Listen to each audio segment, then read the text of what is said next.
It's your boy TTB. This TTB After Dark, episode 20. Today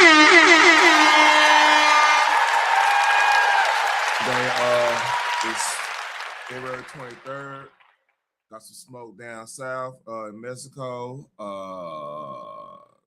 It's a lot of stuff going on down there. Gavin Newsom stepped in it badly. Might have hurt his political chances. Some Bafta news. Matter of fact, I need to add story.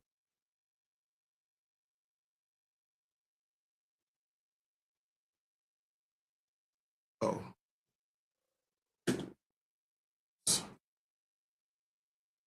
All right.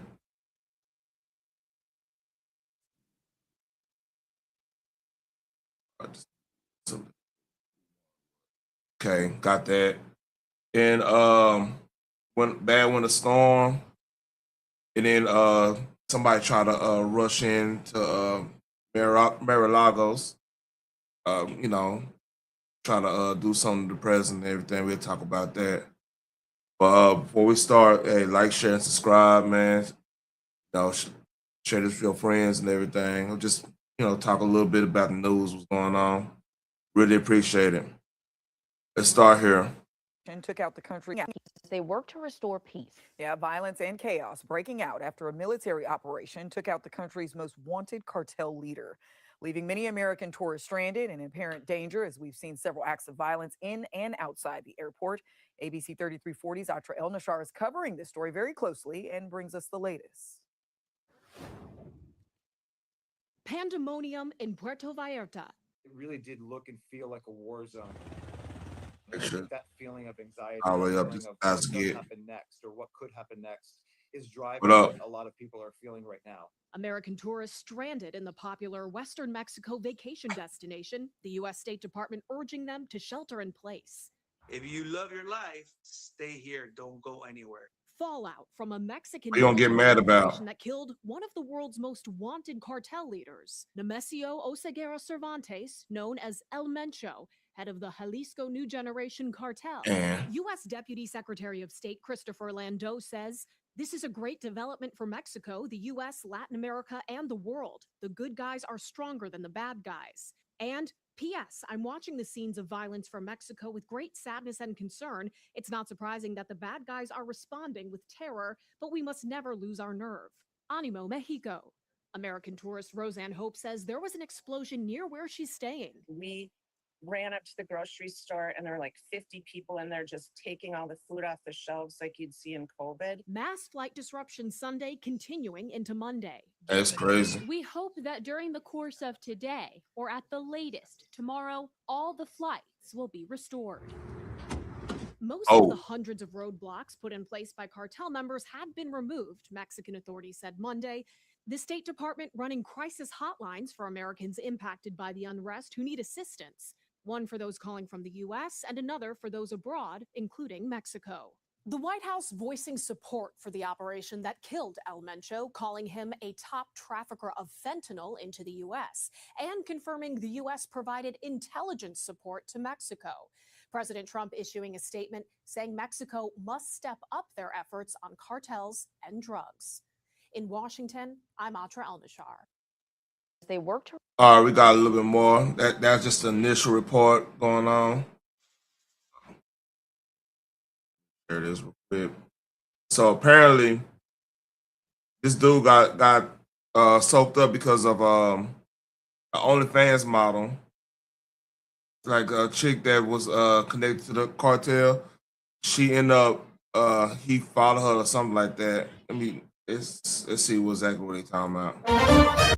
Okay, it's loud musical. Yo, hold up. Let's see if right here.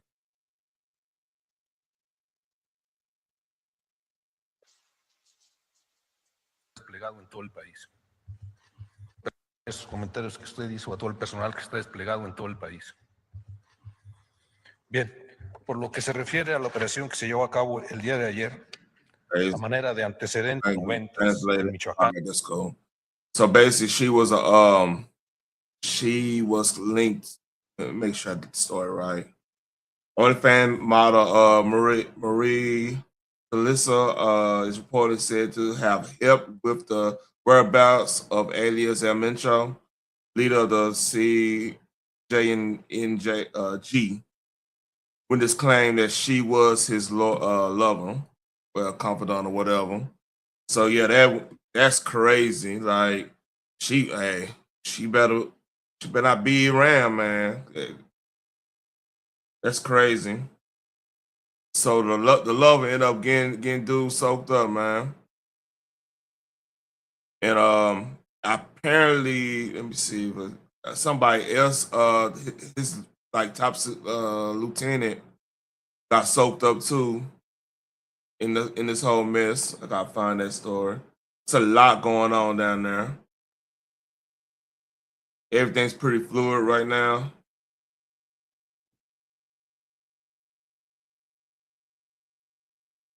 Let's see.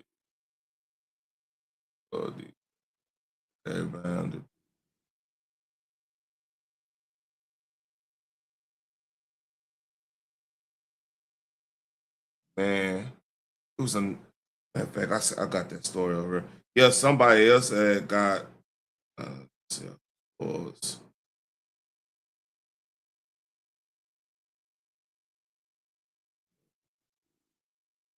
Just saw that story.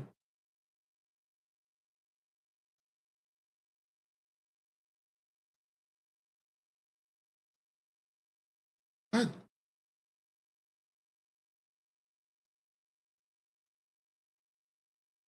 This is crazy. I just saw that story. It's not. Can't find it anywhere. What's up, Cutting? What's up? Uh, yeah, man. Man, it's another thing that happened. Let's see. Okay, this just dropped here. Okay, over here. Y nosotros, nacional. So breaking anonymous CJNG source just claimed that American citizen Juan Carlos Valencia Gonzalez, alias 03, has been named the new leader of the CJNG. He is El Mencho's stepson and controls the cartel's arm wing Rapo Elite. That's the people that's dressed in the black and everything. With a $5 million U.S. bounty on his head. He was born in Santa Ana, California, an American citizen by birth.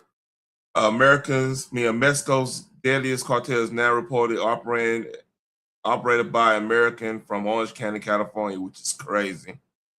So yeah, this is fluid, man. Like everything, it's like two of the top leaders were just taken out within days, within within 2 or 3 days. And let me go here.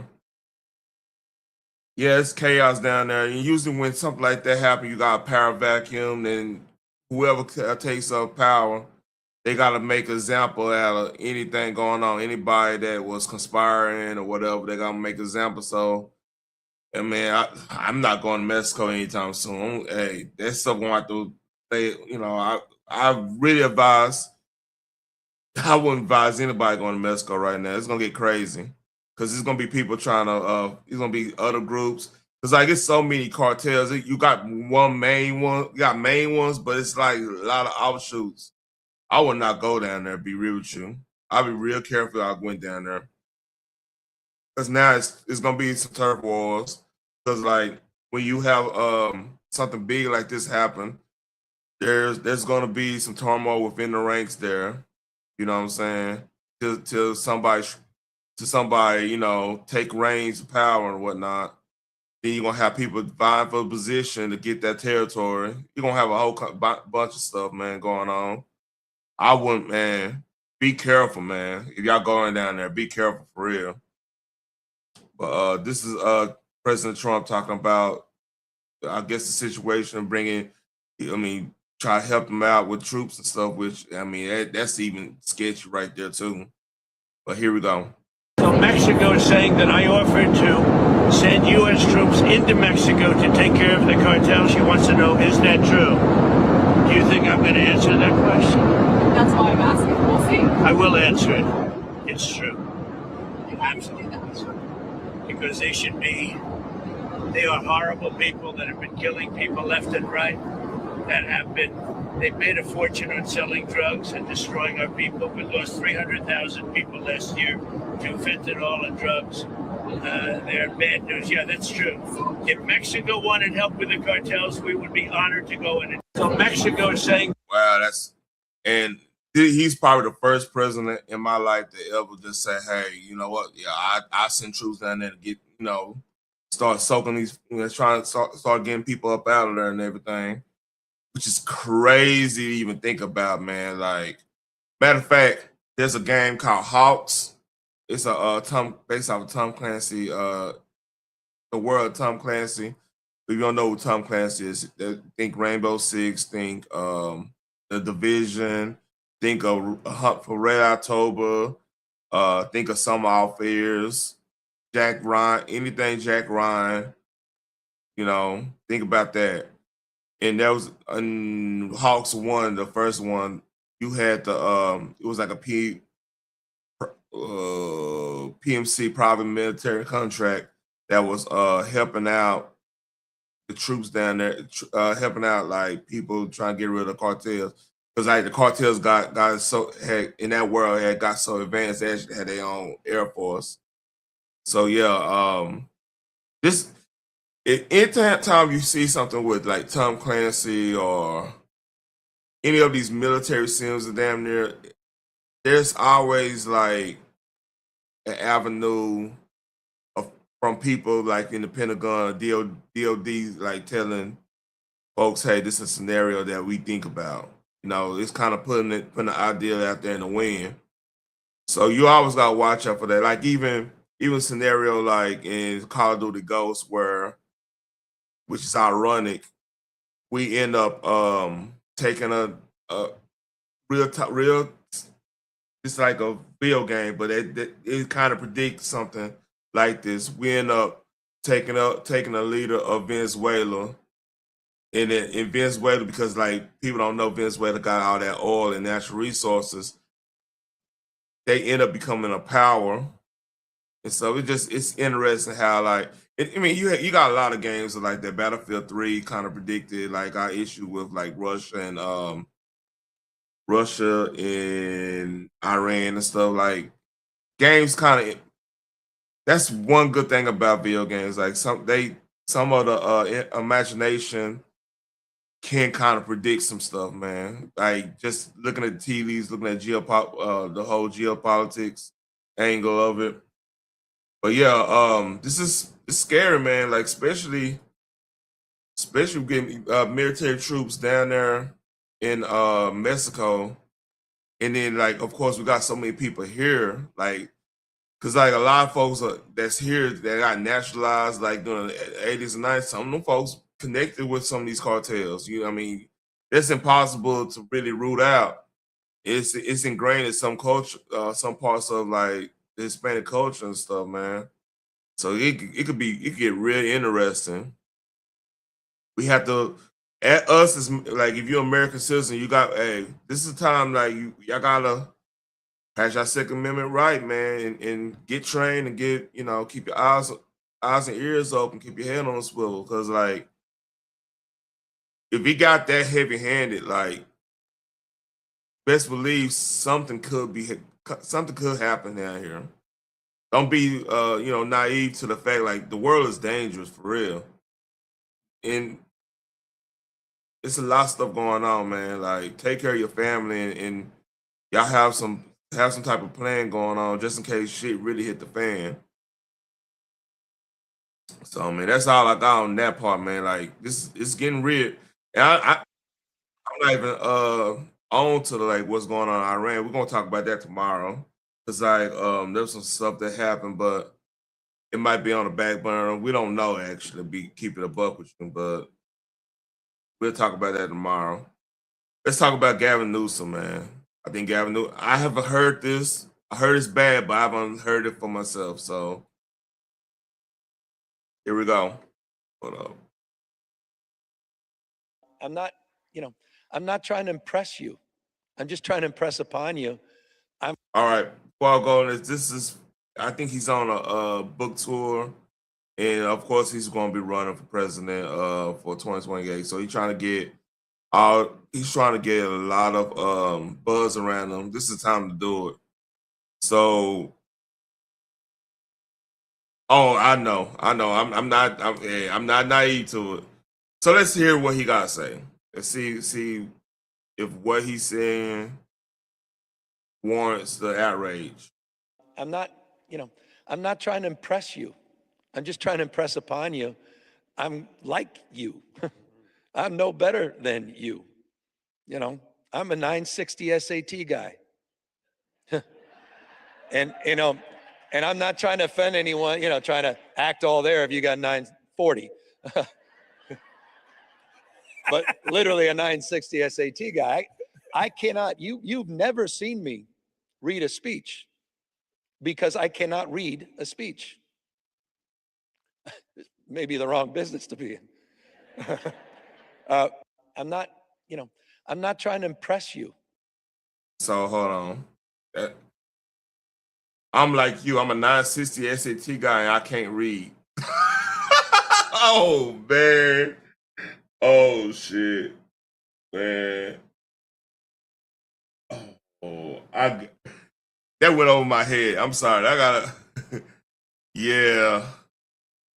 I'm like you. I can't read. I have a 960 SAT. Wow. So yeah. That's gonna be in some clips. He's a 960 SAT guy and can't read. And he's talking to a majority black audience. I'm not trying to impress you. I'm just trying to. He's going. That's book. So all right, you can't read, but you wrote a book. Come on, man.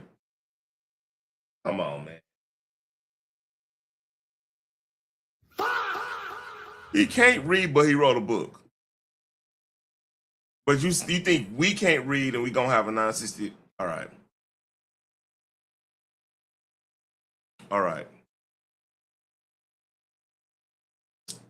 Yeah, probably did. It's gonna be some commercials. I'm just gonna say that. I gotta hear this one more time, man. I'm not trying to impress you. I'm just trying to impress upon you. I'm like you. I'm no better than you. I'm a 960 SAT guy.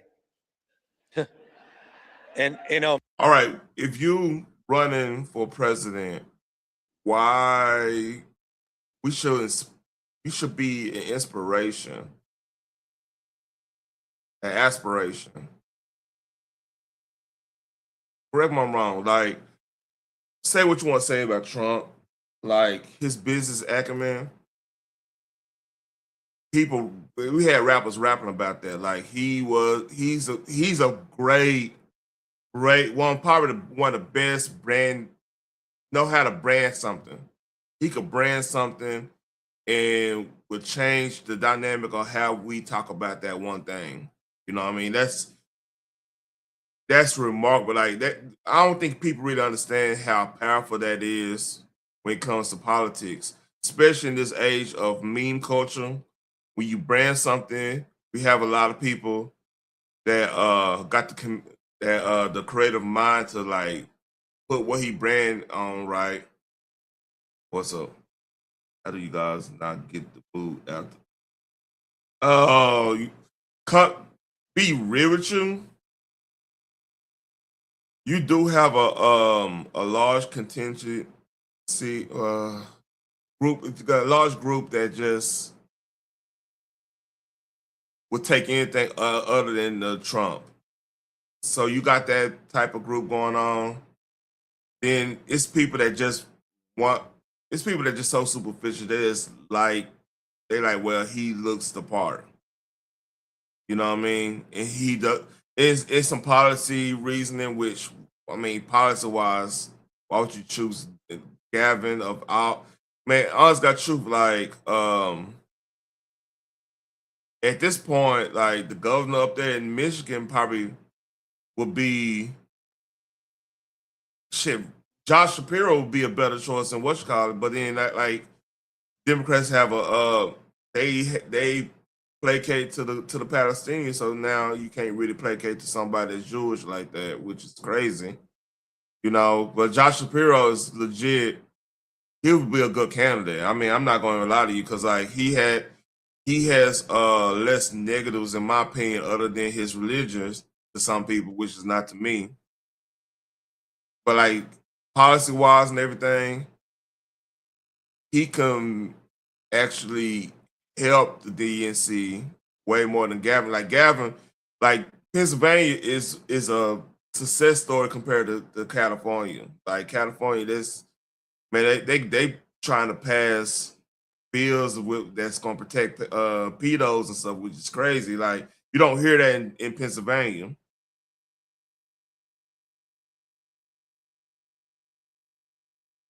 Yeah, I mean, but yeah, that's it. This is California, man. Yeah, I mean, California is just a different animal. Like, if we just if us Texans say, "Hey, Cal, y'all got somebody tripping," they're just gonna go with it more. Like, I don't even talk about like what Cali does when it comes to like they stuff, you know.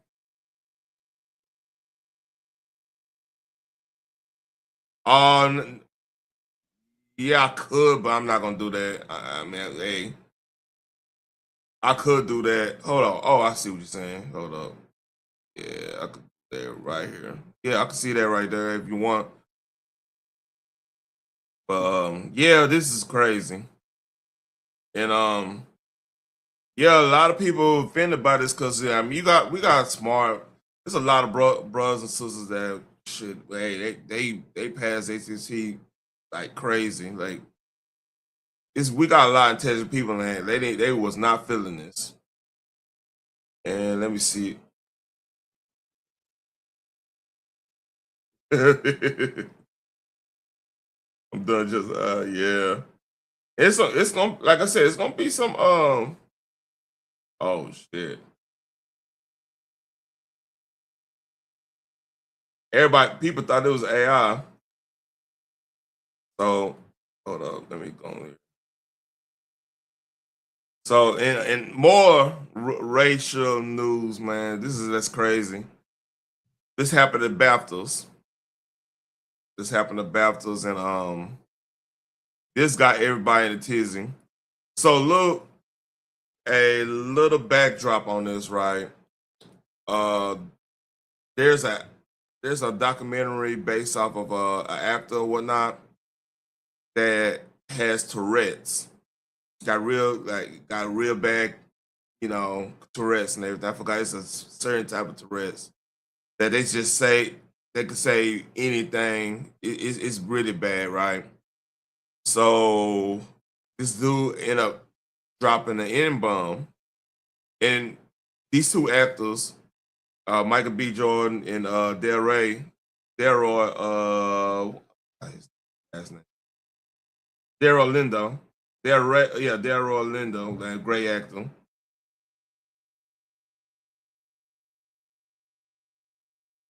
Oh, yeah. I got you. My bad. Yeah, back to what I was saying. Yeah. I got you.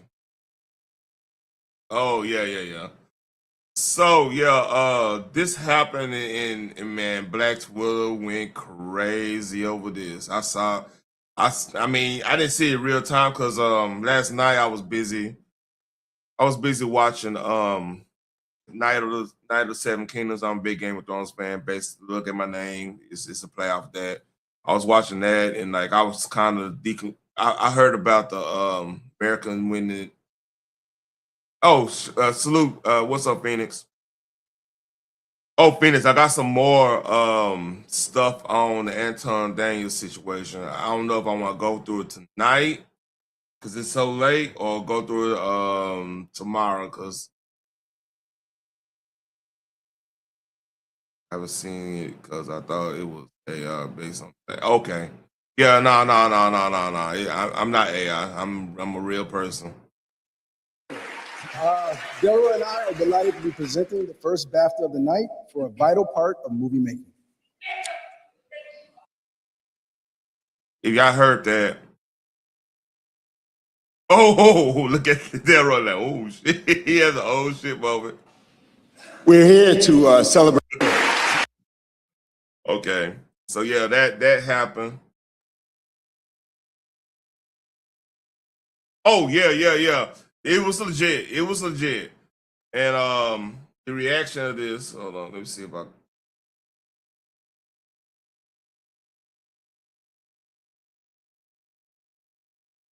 Damn, nobody talked to him afterwards. Salute to them, man. Hey, man, salute to I mean, that situation. Hold up, after one live, that part should have been edited out. Bro. Oh man, hold up. So okay, I didn't know this. Bafta was played on BBC America, so that was live. They didn't edit it out in. That was full on live.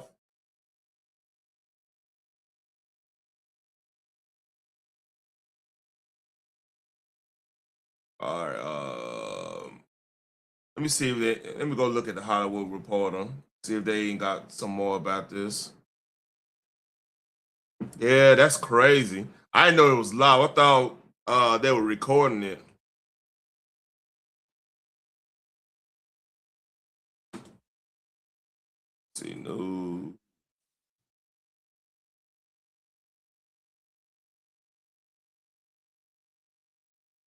All right. After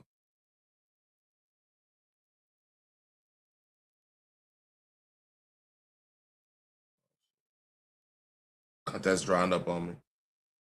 I'm doing this live. Let's see. And they have nothing about the story. Let me go on YouTube. YouTube is basically journalism right now, as you.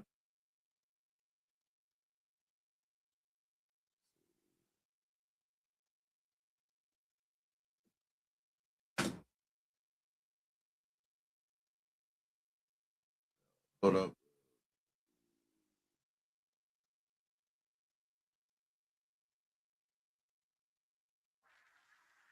All right, here we go.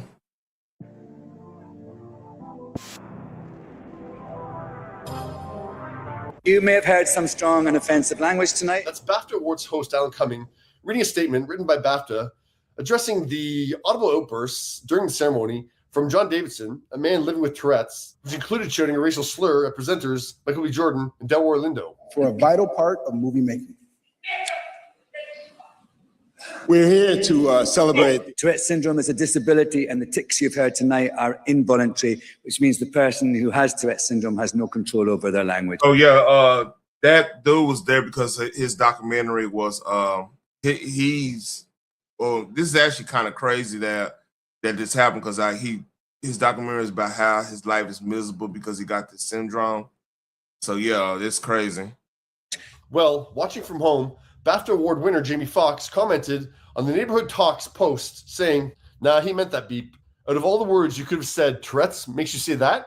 Unacceptable." He also commented on the Shade Room's Instagram, "PH, up that. He knew what the F he was doing. Why didn't he yell out when somebody else was on stage?" And to be fair, John did. Here's a few of them. For just a few moments, and yes, just maybe, everything's going to be okay. The BAFTA for supporting actor this evening. In a place which is very troubled. You didn't hear him in the second half of the ceremony because Variety reports that John actually left the ceremony about halfway through. And he wasn't asked to leave. He left on his own accord. Now, I've already done a segment on this, so I'm not going to repeat myself. But in addition, I will say that it's not really BAFTA's place to explain John's actions or offer an excuse for John's actions, nor is it the place of the film star, Robert Aramayo, who won 2 BAFTAs tonight for his portrayal of John in the movie, I swear. In the broadcast, you could hear him shouting quite a lot, and some words that people will have found offensive. But yeah. What would you say about that? Well, first of all, they're ticks. He's ticking. I think that explanation needs to come from John first. Like, I don't think it's the case, but I mean... I disagree with that. Like, honest God true. Personally, that might not have been the best place for him if they won't do it live. Because, like, when it's live, that sounds crazy. I mean, I know it's a tick or whatever. That's just a crazy situation, right? And, that might not need to be live. That's my thought. Like yeah, I'm think even the I don't know even know the Academy Awards is super live. Like, I think that's like at least a tape delay. So yeah, that should have at least had a tape delay. So like, especially in a situation like that I don't think he meant to do that fully. Like Jamie Foxx saying, but he probably, I don't know, that word right then, like that's crazy at that particular time where, they were presenting the award and stuff. Like Sinners probably they should get a couple of, they probably got a couple of BAFTAs. Matter of fact, I got the NASA of the winners for the BAFTA. So, bam, here we go. So dang. See, this Sinners won 3 original screenplay, but yeah, he won 3. One battle after another, which is crazy. That movie won more than Sinners. I don't keep it above with you. Hamnet won 2 categories. Frankenstein's good. That's a good movie. Jesse Buckley wins for Hamnet. Roger Mayer wins for I Swear. That's the dude who played that. I think he played that one. Sean Penn wins for one battle after another. Oh, she won. Make sure I make sure it's the right person. I think that's the chick with the voodoo. Let me make sure. Oh yeah, congrats! I mean that's cool. She won. I didn't expect that one. My Father's Shadow wins outstanding review.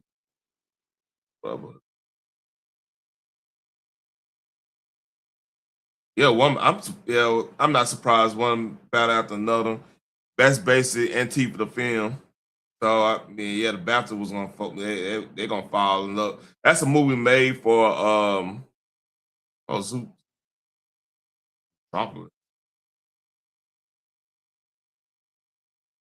I think that's supposed to be Zootopia, unless they name it differently in Britain. Because this is I think it's called British. Oh yeah. F1. I'm surprised they didn't get cinematography. That's a well looking movie. Avatar 1, special effects.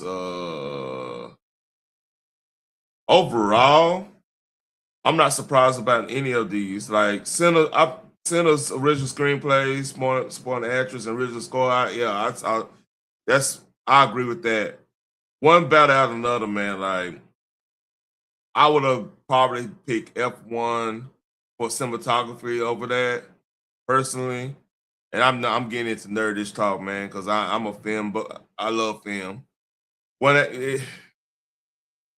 Best film, I don't know about that. Director, I could see. Adapted screenplay. Editing.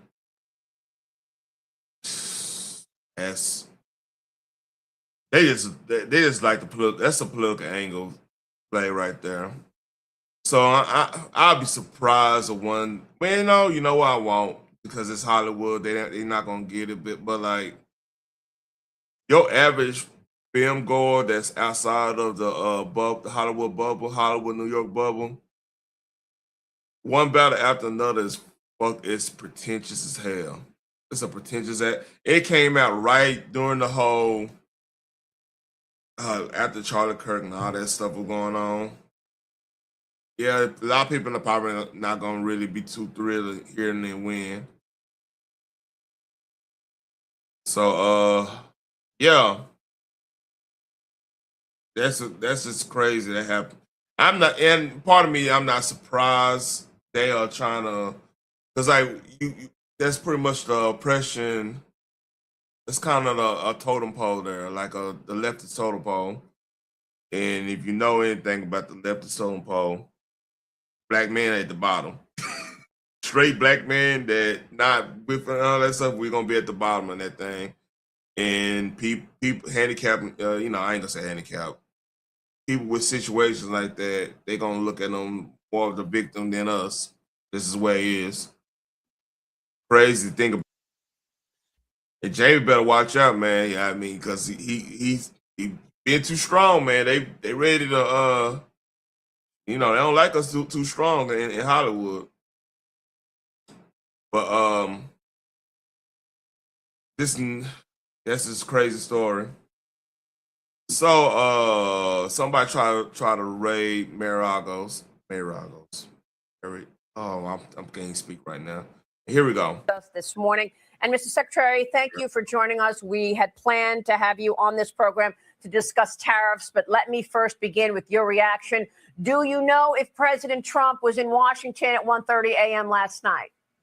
Good morning, Maria, and good to be with you. I just spoke with President Trump. He spent the night in D.C.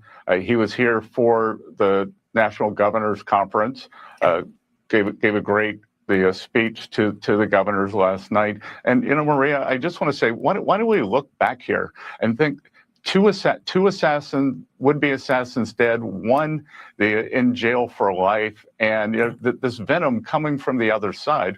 Look at this terrible, profane Senate commercial in Illinois. I would call for them to take that down. Take that down, because it is that kind of venom that we don't know whether this person was a mastermind, unhinged, or what, but they are normalizing this violence. It's got to stop. I want to congratulate Sean Curran and the Secret Service for protecting the president and his family. And how is it possible that this individual could have gotten as close as he did to Mar-a-Lago last night? For anyone who's driven along there, the perimeter is very very protected. So we'll see. I don't know whether did he come along the beach? Did he? I don't know, but I can tell you the Secret Service is running. They are so much better now than it was in Butler. New leadership and President Trump and his family, they're safe, but they shouldn't have to endure attempt after attempt.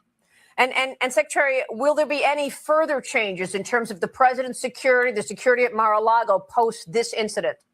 Yeah, Maria, I'm not going to discuss that on TV, but I think the perimeter around the president is as strong as it's ever been. But again, this existential threat, this venom from the left, really has to stop. They've normalized this violence. Excuse me. Yeah, this situation crazy, man, because apparently he was super deep into the Epstein stuff, and there was reports about him. Oh, let me go find. I can actually find some stuff.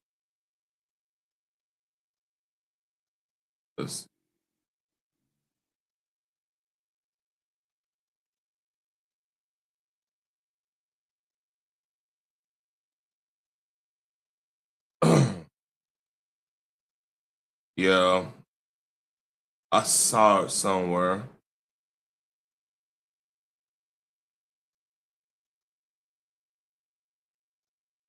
Yeah, they got a picture. I'm not gonna post a picture.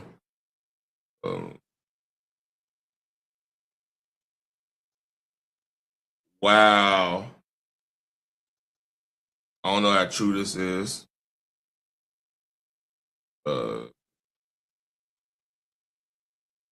Yeah, apparently he went missing. I don't know how true this is. I'm not going to even go on reporting none of that, but like it's all alleged. And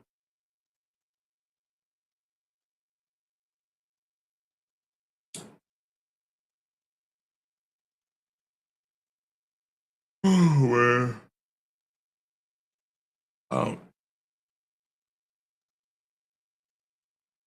yeah, that's a crazy story. And I'll leave that there because that happened yesterday. Like there's literally no real news other than who the dude was. And I'm looking at it's pretty bare. It's a lot of hypotheticals and stuff, man. I'm not touching none of that. I don't know. If they don't know, I don't know. You know what I'm saying? So we got a winter storm. Well, cutting edge. Got a winter storm here in the East Coast, and this is up there in Boston, Maine. And shout out to the Weather Channel on this. It is happening very quickly here, and whoa! Was that lightning? Was that lightning? Holy smoke! We got it again, baby! In the same place. Unbelievable. Eagle. Molly, great timing on that question. Holy smoke. All right, here's the deal, though. The power outages are the problem, and they're going to continue to mount exponentially. Wow. Yeah,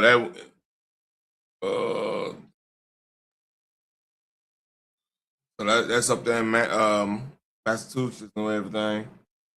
Yeah, apparently it was a. Let's look at the snowstorm thing up there. Like New York apparently got hit hard.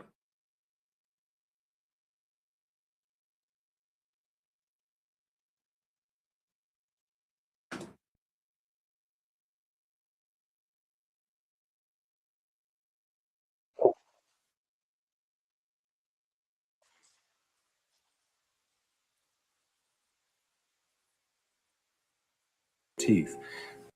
And good evening. We begin tonight with that historic blizzard that brought some of the biggest cities in the U.S. to a standstill. The record-setting storm measured not in inches, but in feet of snow.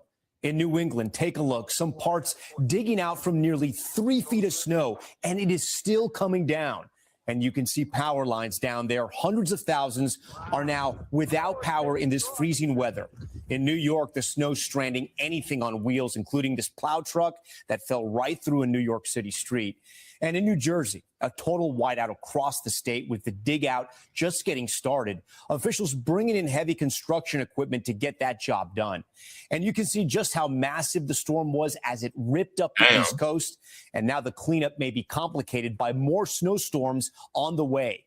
Al Roker standing by for that, and our team, you see them here, spread out across the storm zone. We begin tonight with Emily Aketa live in New York. And Emily, snow walls forming all across this city. Tom, that's absolutely right. You'll find these massive snow piles across the Northeast with some 2,300 snowplows working to clear the roads in New York City alone, which just experienced one of its top 10 worst snowstorms in the city's history. Tonight, a record-setting blizzard bearing down on millions of Americans and turning travel treacherous in the Northeast with zero visibility. This what gets me, right? If I'm in the North, like I'm down here and we got a 4-wheel drive. Like everybody got trucks and stuff. I'm just it's kind of shocking seeing people trying to drive in that type of weather with like a BMW or something like that. Unless it's like one of them SUVs or whatnot. It just look crazy. Drivers pushing and pulling cars stuck in snow. You barely can make out this one. And first responders braving brutal conditions. Crazy. Overnight, rare thunder snow lit up New York City. There it was again. Wow. While wind gusts topping 80 miles an hour wreaked havoc along the East Coast. Oh, it's getting strong here. Downing trees and Dang. power lines. More than Like a 500,000 hurricane. Americans without power today, from Virginia to Massachusetts. Look how these windows froze over. When it comes to power restoration, the issue really isn't going to be crews. We've got the crews. The issue is going to be access. So when does the wind die down enough so that it's safe for people to get out in bucket trucks. 7 governors declared states of emergency as some plows and emergency vehicles struggled to navigate the snow, falling at 2, even 3 inches an hour today.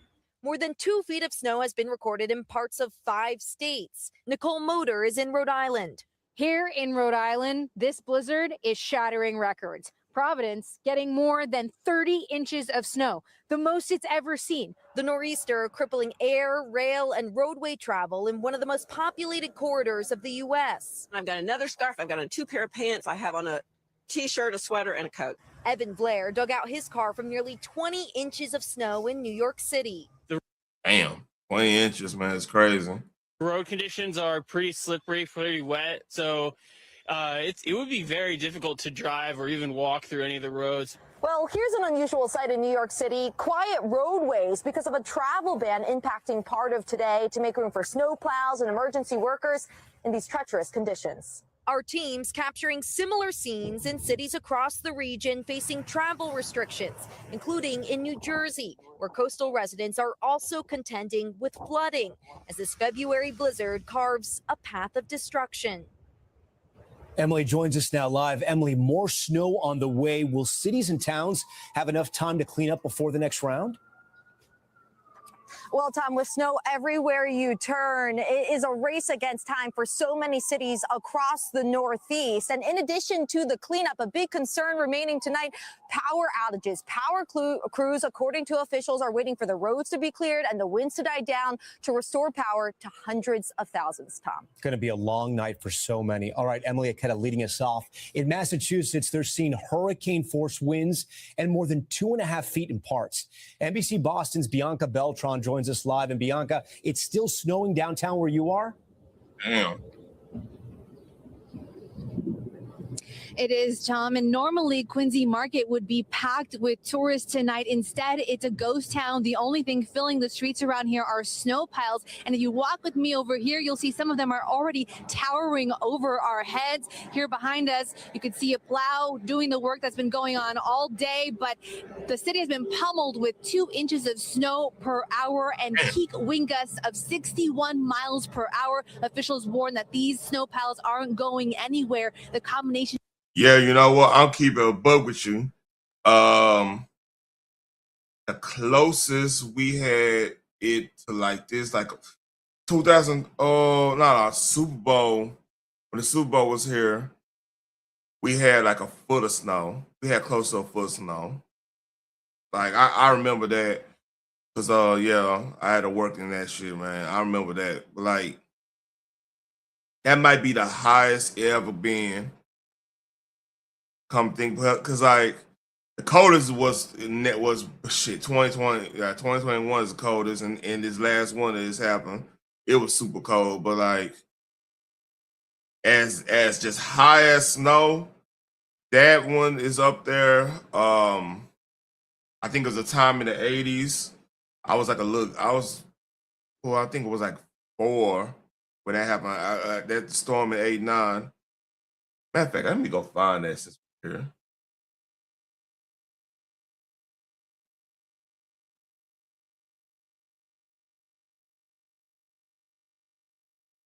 Let's see if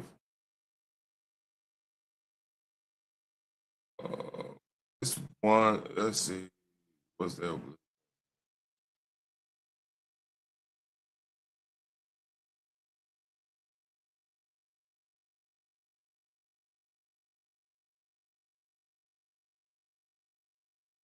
Texas.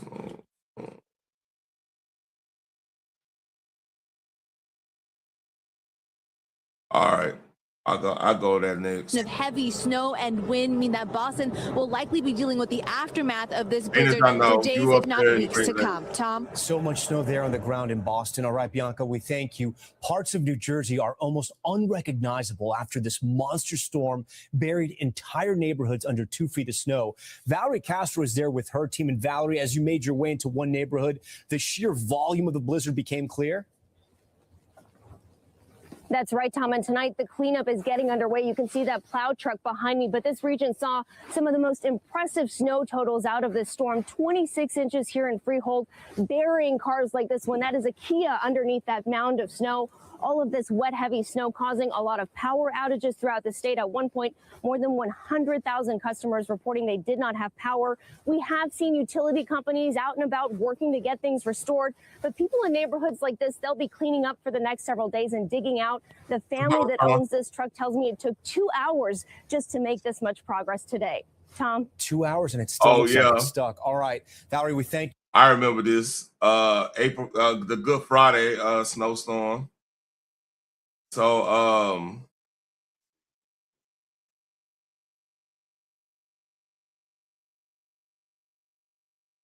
yeah, I remember that when it snowed. It snowed right before Easter back in '96.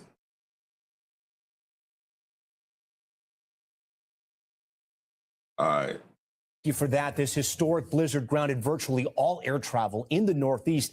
And that, of course, has a ripple effect across the entire country. Tom Costello covers aviation for us. And Tom, how's it looking tonight into tomorrow? Well, if you're flying out of Washington Reagan Airport, you can fly south, no problem. You're not going to be able to fly north. In fact, nothing has been going into or out of the Northeast all day. Here are the latest numbers. We've at the moment got about 5,700 flight cancellations nationwide. That's according to FlightAware. And then when you're looking at the delays, we're at about 2,900 delays. You add how many flight cancellations we had yesterday, we're now up to about 9,100 flight cancellations nationwide. And again, nothing going into or out of the Northeast. So that means other airports are feeling the effect, right? Chicago, for example, Denver, Miami, any airport that feeds into or takes flights from the Northeast has been dealing with flight cancellations as well today. When will they be able to recover? Well, the airports say they got to dig out. And I'm gonna show y'all this. This happened back in 2010. I remember this.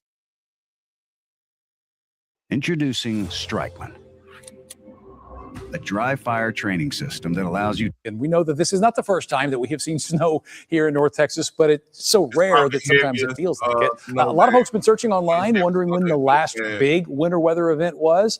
We dug into our archives and found this video from back in 2010. We're talking more than 12 inches of snow, as our meteorologist Mariel Ruiz is with us with a look back at our history, because the events here are memorable because they stand out. Usually maybe you get one or two a season, if that. Right. And of course, February of 2021 always comes to mind, but that's because of the ice, the snow, and just the duration of the event. Oh, it messed up Super Bowl week. That happened right on Super Bowl week, man. I remember that.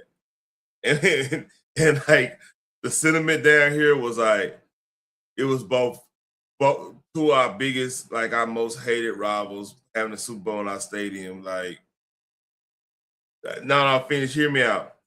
Like Green Bay and Pittsburgh was both having a Super Bowl here, and like we had to begrudgingly go for, because like Tomlin was talking shit about Dallas and when they won the AFC championship game, right? So a lot of people were like, God damn, we got a roof for Aaron Rodgers because we can't have them win on our turf thing. This is the type of punishment we were getting from the NFL and Jerry Jones and stuff. You know, we have to do stuff we don't like. So yeah. Yeah, but one of the most searched things online over the last few days, snowiest day in DFW recorded history.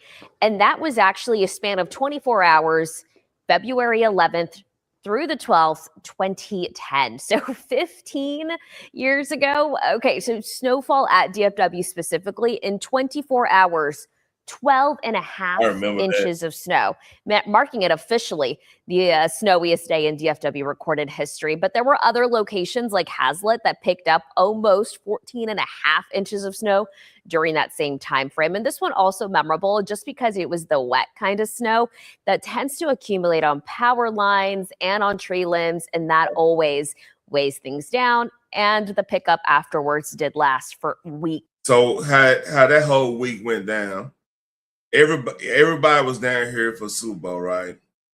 The storm literally, it started with like a sheet of ice. We probably had like an inch, 2 inches of ice, something crazy. And so it was an ice rink. Then it was like super cold. I mean, it wasn't as cold as like 2021. It was around like in the single digits, shit like that, right? Then I want to say it melted a little bit. The next thing you know, like that Thursday, because it happened Tuesday, it melted a little bit. Then Thursday, it like refreeze, and shitload of snow came Thursday and Friday, and Saturday. What up? What up, what's on? What up? Well, now, Phoenix, what I'm trying to say, the ice was the issue. Really, the ice was like crazy. It was like an inch. It was like damn near 2 inches of ice.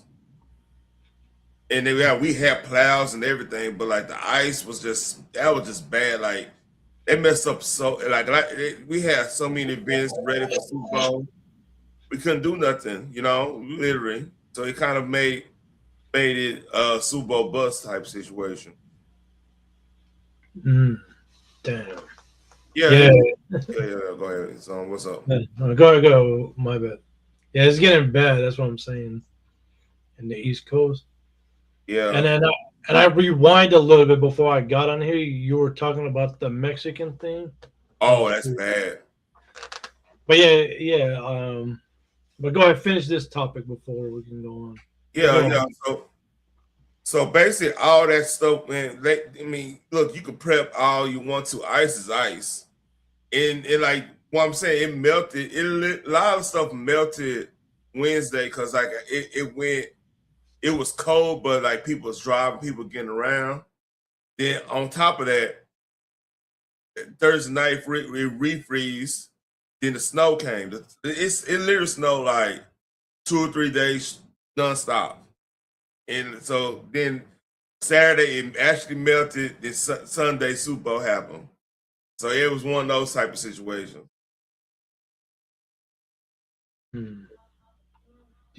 How long do you think this is gonna take? Another week? A couple more days, maybe? The snow? It says they getting that around tonight. It's supposed to be done. It's supposed to be done for probably a week or two or something like that. Cause like what's crazy right now is like down here we like in the 60s and stuff. See. Yeah, we're gonna be in the 80s all week. I mean, after Tuesday, yeah, we're gonna be in the 70s, the 40s and the lows, 80s and as a high. So it's pretty much done. Winter's pretty much done here.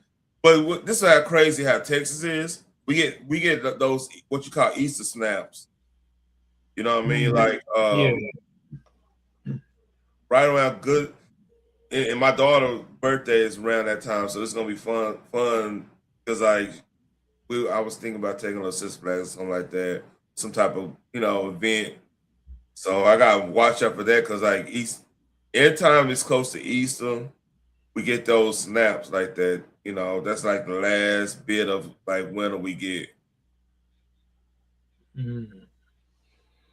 Wait, when you say Texas, is it usually South or North Texas that gets bad snowing?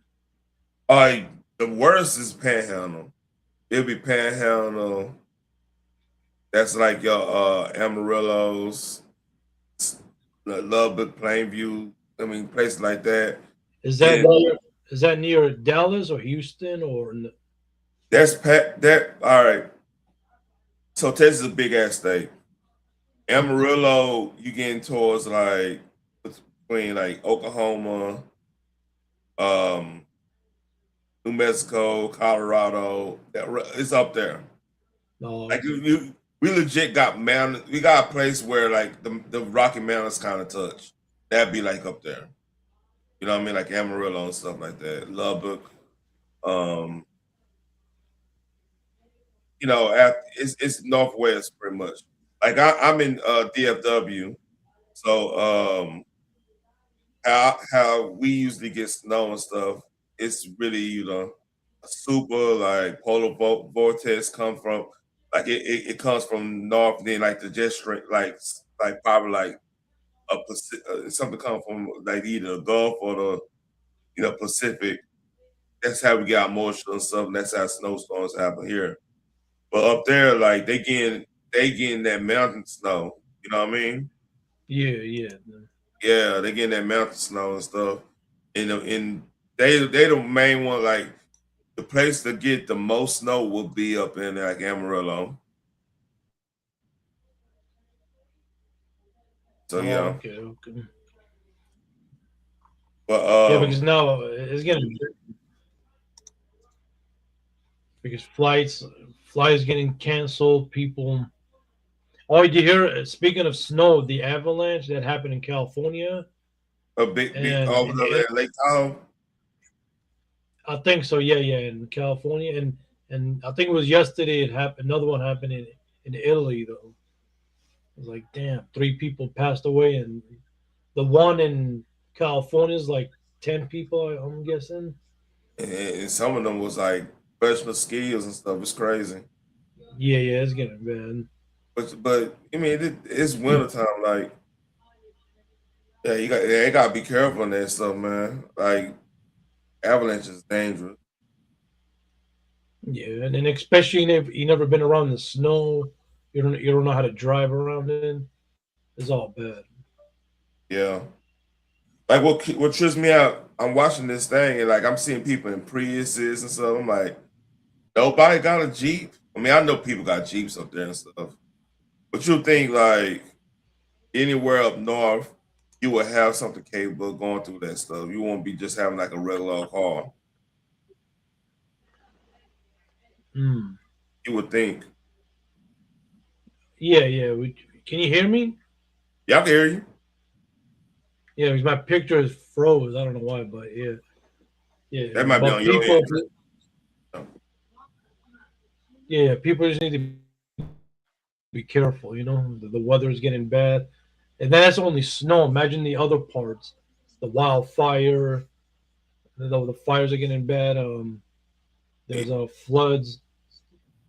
It's worldwide. Like the world is in chaos. I mean, I've been monitoring. Like it's been a lot of seismic activity, especially. I saw one of the Philippine volcanoes erupted not too long ago.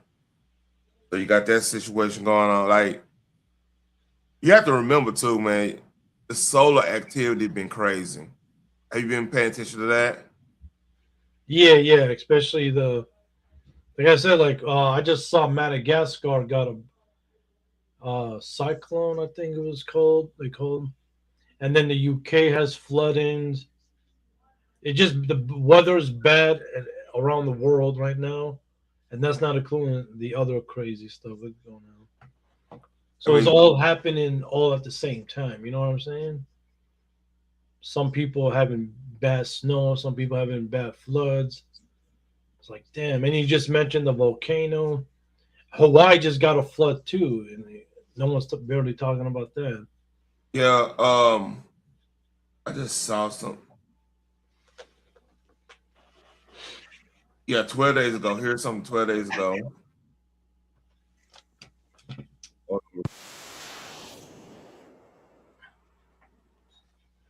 2026. The sun is erupting with its most intense X-class and M-class flares in years. Deep within the Earth, a rare 6.2 magnitude earthquake struck nearly 510 kilometers beneath Fiji's tectonic plate. Yeah. Major astronomical events are just days away, yet the science tells a more nuanced story than headlines suggest. What do these signals really mean, and what do they not mean? Let us examine the data behind this pivotal month. With that being said, this might be an AI video. I'm putting everything, just full disclosure. I just found this video here. You never know, like YouTube, it sounds good, but it might be AI. So get me on this. I just found this full point of like how solar activity been going on. NOAA's X-ray flux plot offers a direct window into the sun's intensity. The vertical axis shows X-ray energy measured in watts per square meter, and the horizontal axis tracks time in coordinated universal time. Solar flares are categorized by their peak flux. C-class flares start at 1/1,000,000th of a watt per square meter. All right, but before we go any deeper, if the sun have this much activity, chances are it's going to affect our magnetic field. Chances are that's going to trigger other things going on the Earth. So it's a cascading effect in a lot of cases.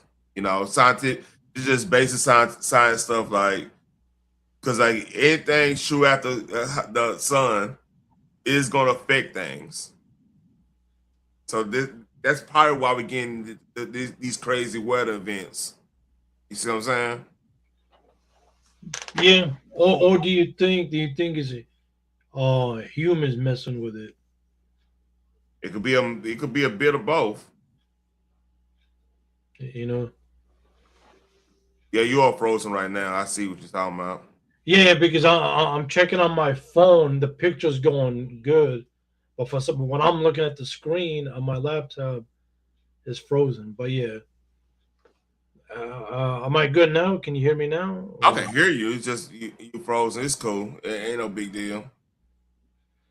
Yeah. So yeah, you never know, you know, especially these days. Yeah. Like I said, you just got to be careful, you know, especially if you have kids. Just let them be aware of what's going on the best way you can, you know, explain to them. And the crazy thing too is like the way we are able to like this even the technology just based off this is remarkable, because like think about all the weather events that probably happened in history. Yeah, even up to like the Noah's floods. You know, people they figuring out things like about that. Like you see, it's so many. Every damn culture got a flood event story to be told. So how was the sun activity going on back then? You know, we don't know really, because like that'd be impossible unless we actually like they found evidence that we were hit with a solar flare or something crazy like that. Which if the whole if the world was hit with a legitimate solar flare where we could see the scar in the earth, we probably wouldn't even be here. You know what I mean? Because people don't understand how hot the damn sun is. Yeah. But people like they need to how you say dig into this type of stuff, you know, like teach yourself, find books, find articles, find videos to understand these type of things, you know. Yeah. Because you can talk about it all you want, but people are like, wait, what is he talking about? What is she talking about? And they just ignore it, you know, which is I think is a mistake. You gotta know about these stuff. You gotta know how to prepare yourself the best way you can. Yeah, I get it. As a natural disaster can happen, but you know you gotta know what you gotta do when these stuff happens. You know, and a lot of people either they don't care or they never been in that environment. Like if I'm gonna go to the East Coast and I know like stuff like this happens, snow, I gotta be prepared. You know, like well, okay, if this happens, what I should do.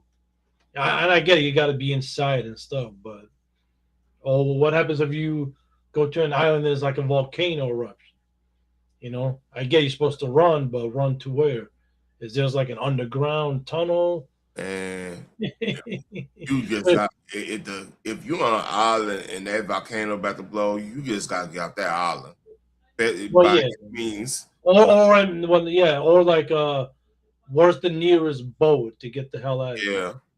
I mean, there's no shelter on that one. Like you get shelter, a thing of Pompeii. You do shelter, man. That might be your tomb. Real talk. Yeah. Yeah, I mean that's the work, man. Like, you have to evacuate if there's a volcano. Yeah, there's just no question about it. And then again, like solar flares, like volcano erupting is based off the magnetic field hitting the tectonic plate. I mean, that's geography 101. You know what I mean? Yeah. Like the world, if our magnetic field gets shifted or get hit in any, you're gonna have more storms and the whole nine. I mean, that's just. I mean, if you want to prove this, like, go put like a magnet with against an electromagnetic bug. You're gonna see that energy gonna go right where that magnet going. I tell you what's going on, because like a solar flare is the equivalent of a magnet swiped across a magnetic field, pretty much.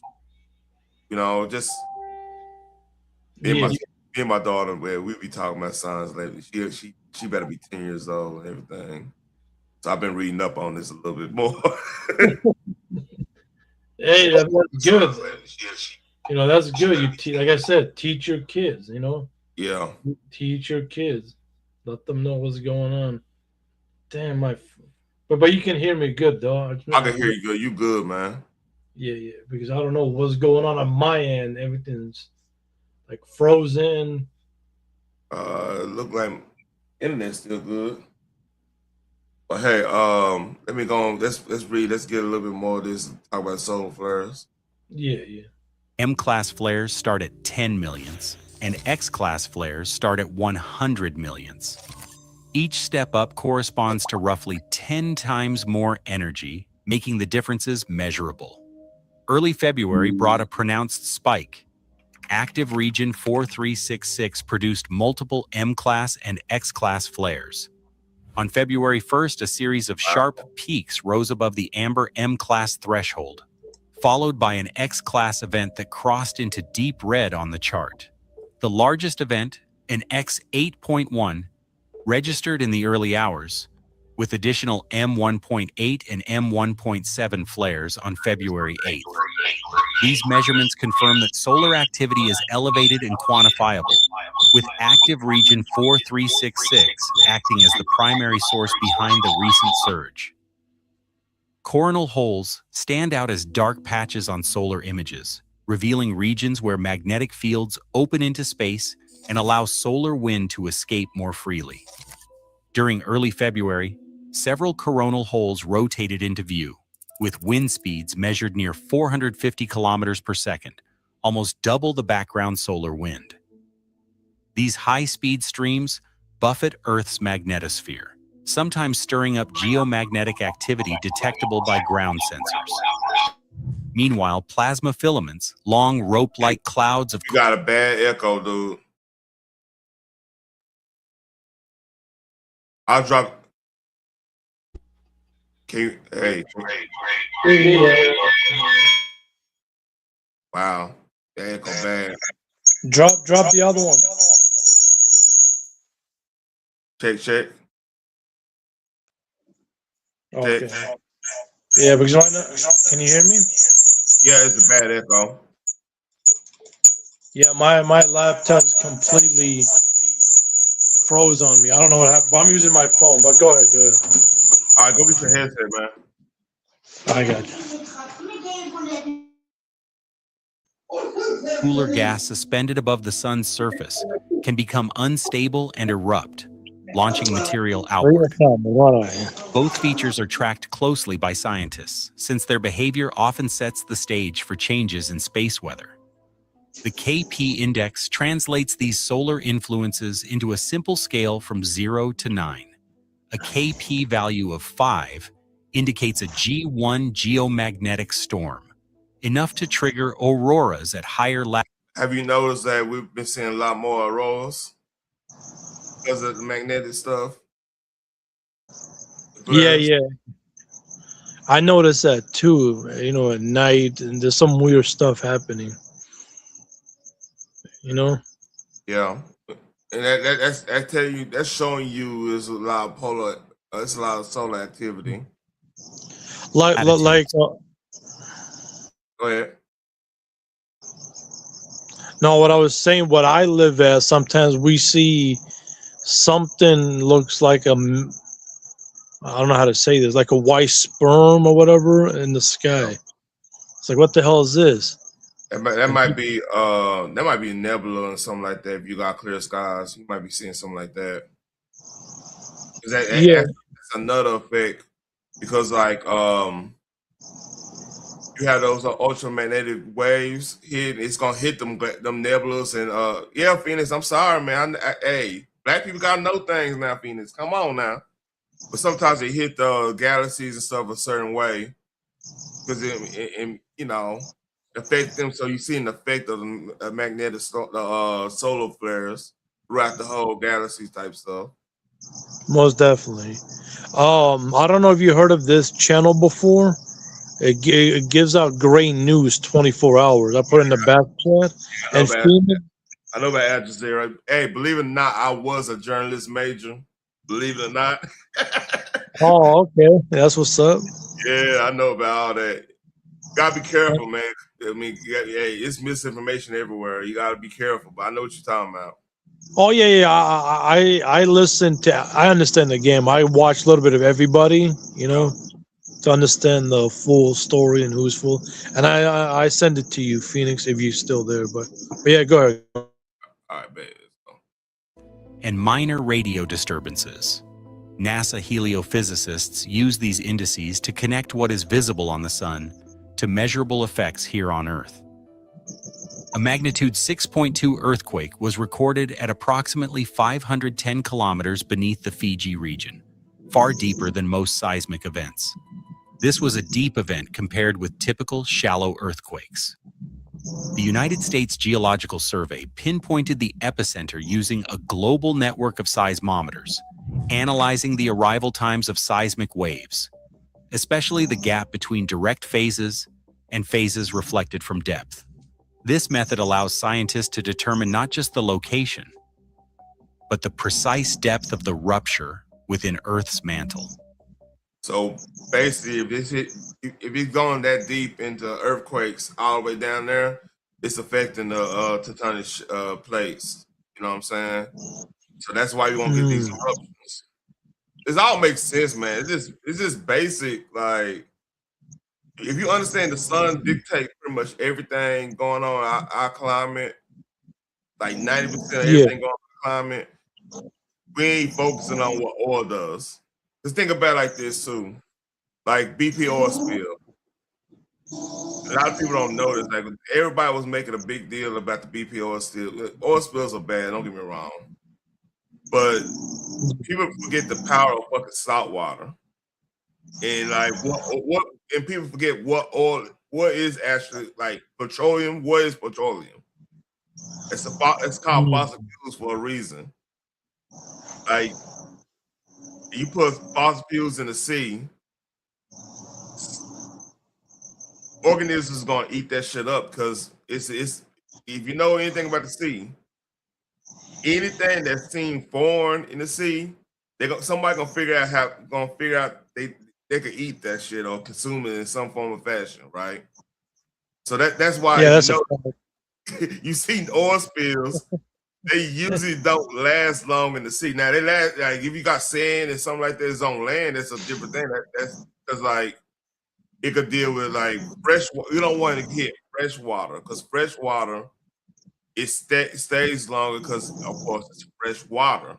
The salt is drinkable water pretty much. You boil it, whatever, any micro, stuff like that out of it, you can actually use to drink. You can't drink salt water because of what's in salt water.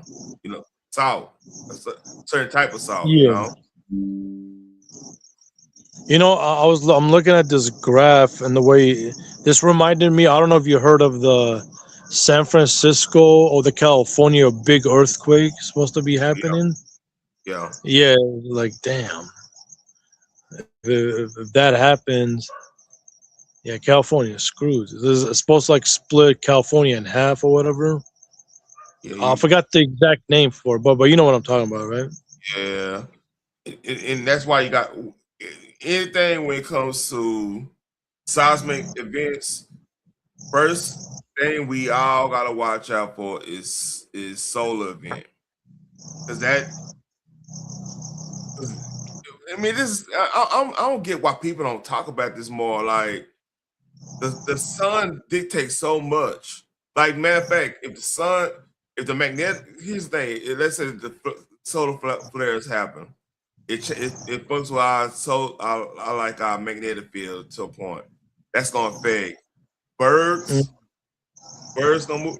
That can affect our how our polar, the whole polar shift thing, which it's gonna take years for that to shift and really mess things. Like you'll have to have we'll have to have a meteor hit the Earth so hard that pretty much we all gonna be gone anyway. We ain't gonna really, you know what I'm saying? It gotta be one of them type of situations, which can always happen because like, well, we have a bad. Well, go ahead. What's up? No, go ahead. Finish. My bad.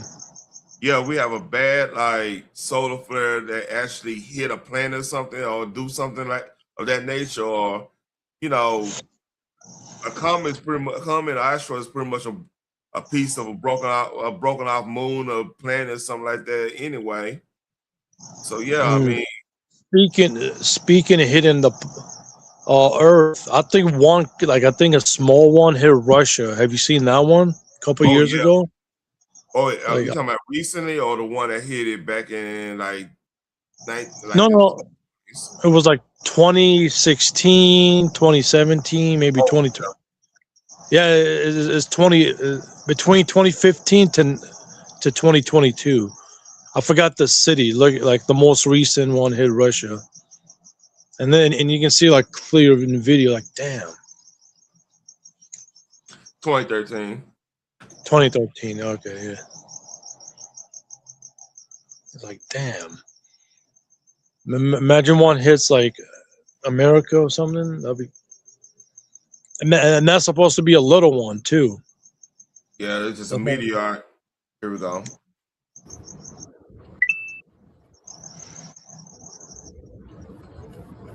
Yeah, that one. Should have put. О, нихуя не горит, блядь. Ебануться. Нихуя себе. Я сейчас подойду, подожди.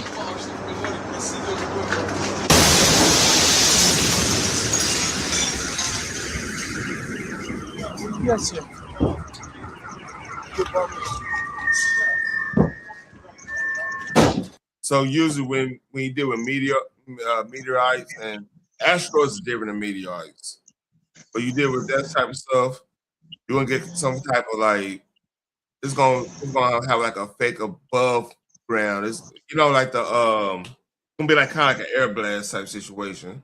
They usually don't have full impact because like they going through the atmosphere, they burn up through the atmosphere and everything, all that terminal velocity type shit, right? So yeah, we were lucky on that one. But my main thing I'm worried about when we start having solar flares, the bad solar activity like that, is what happens if Old Faithful. If Old Faithful erupts, we all fucked. The whole world is fucked. Literally. Starting with us. I mean, if that happens, at that point, is what can you do? Yeah, you got kids, hug your kids type shit. You know what I mean? You got a wife, hug your wife. It's pretty much. I mean, that's why Elon Musk is building like a city in Mars and stuff. They're trying to get the hell out of here. Because the thing is, like, we're super blessed that like we got some place like this that's habitable. That's a bad word. That's a bad term. Like we could at least live here. Cause one, it's so delicate. Like one bad season of solar flares could hook up. I wonder if they were able to monitor that like during I think it was a time in a was it? It was like one of the times where like I think that's when Pompeii erupted. That was like one of the worst years for humanity because like I think it was either that or one of those, because like they will say that's that's pretty much the start of the Dark Ages. Because like after that, that's not too long ago. After that, that's when Rome fell. That's when once Rome fell, and of course you had the Constantinople and everything was still together, but then the rise of Islam, which is not bad or good or bad or anything. It's just you had a whole bunch of things that happened that kind of constitute us having the strife we have now, if that makes sense. Yeah. So it actually is like part of one. Matter of fact, I could find that one of the worst days in history. It's like a reshaping the world type of thing. Yeah. Like a new reset. I really think like that's what we're going through nowadays. That's what it feels like. With all the mess that's going on. Maybe this is our new reset, I guess. If you want to call it that. Oh, 536, the worst year to be alive. 536. Damn. Yeah. Is that when the Black Plague and all that stuff? That's in the 1500s. But hey, they're gonna explain it. Year ever. It's tossed around a lot these days, mostly on the internet. And for reasons like, I was disappointed in the latest Star Wars movie. But scientists and historians have actually argued that no year in the long history of this planet was worse than the year 536. While, sure, there have been plenty of worthy contenders for the worst year ever over the course of history, no single year has had more of a measurably bad impact for the decades that followed. Today, we're going to explain why the year 536 was the worst year to be alive. But before we get started, be sure to subscribe to the Weird History channel. Oh, and leave a comment too, and let us know what piece of history you would like us to explain next. Okay, now let's settle this once and for all. Year 536, worst year ever. While serving as a military advisor to Belisarius, one of the Byzantine Empire's most distinguished generals, Byzantine historian Procopius noticed some trouble was brewing in the air while traveling with his boss in Sicily in the year 536. He wrote of a sun that gave forth light without brightness, during like the moon, during this whole year, and it seemed exceedingly like the sun in eclipse. For the beams it shed were not clear, nor such as it is accustomed. So basically, that's the effect of a volcano erupting. They're gonna tell you. To shed. Translated, it was all dark outside, like all the time. He, of course, wasn't the only one to notice the sun appeared to be in a mood during 536. Michael the Syrian, a Byzantine scribe, would later write of this period, the sun became dark, and its darkness lasted for 18 months. Wow. Each day it shone for about 4 hours, and still this... That's one of the tell signs they were in the Dark Age, too. That's why they call it, one of the reasons they start calling it Dark Age, because this event. This light was only... Crazy, huh? Yeah, because of the feeble shadow. Everyone declared that this sun would never recover its full light. The fruits did not ripen, and the wine tasted like sour grapes. This wishy-washy sun situation cast a non-metaphorical dark cloud over the globe that darkened the sky for at least a full year in 536. Researchers later discovered evidence of a massive volcanic eruption, whose ash was likely a major contributor to the Seattle-like weather, minus all the rain, spreading ash and destruction on a global scale. Not to mention, it made the grapes sour and the wine bad. So that's an easy strike for the year 536. Basic biology teaches us that plants need the sun to aid in their growth and survival. So not having direct sunlight for the duration of at least a year did a real number on the crop output around the world and sparked a widespread famine around the globe. And it's not just that the plants wanted to catch their rays, it was just too darn chilly for crops to grow. With the sun cloaked in an endless cloud, the temperature of the earth dropped between 1.6 and 2.5 degrees Celsius. or 34.88 to 36.5 degrees Fahrenheit for all the Americans thinking that doesn't sound so bad. But it also cooled temperatures for decades to come. Crop scarcities were reported far and wide around this time period, including Ireland, who suffered through their own horrible-sounding food depletion they called bread failure. A dusty veil covering the sun wasn't the only bad thing in the air for these poor people just trying to live their lives in 536. There was also a plague or two waiting in the wings to strike on these vitamin D-deprived immune systems. Yeah, and then in cold, all that virus is gonna go to warm bodies. So yeah, it's a clusterfuck. You hear me? And so, speaking on like the sun going away, it sounds like in Alaska too. You know, they get like sunset like for 2-3 hours. Yeah. They get the sun or whatever, and then the rest like dawn. Like literally in Alaska, it's like damn. Yeah, that's like that. I don't know how they're surviving, but I mean, that's like that. Pretty much anything past, I think, a certain latitude going right, no, longitude. That's going latitude going straight down, longitude going around. Like because like you have to understand, like it's just the axis, the world's axis. This is why I don't subscribe to flat Earth, but that's a whole nother story.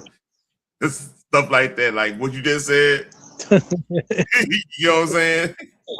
Yeah. Yeah. We keep that there. You gonna keep that? Yeah, I got that.